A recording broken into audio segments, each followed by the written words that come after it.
Hello, नमस्ते, प्रणाम दोस्तों। आप सभी कैसे हैं? आप सभी को जया पांडे के चैनल पे स्वागत है। और आज सावन का तीसरा सोमवार है। आप सभी को हर हर महादेव। आज मैं बहुत प्यारा सा भजन सुनाने जा रही हूँ, तो उससे पहले लाइक, सब्सक्राइब, शेयर जरूर करिएगा।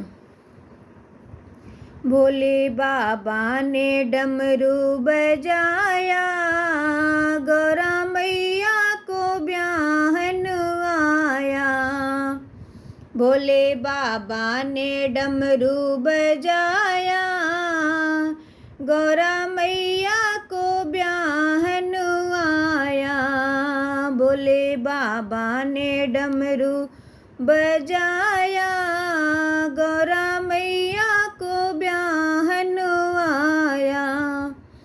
तिलक चढ़ने लगा, लड्डू बटने लगा, तिलक चढ़ने लगा, लड्डू बटने लगा।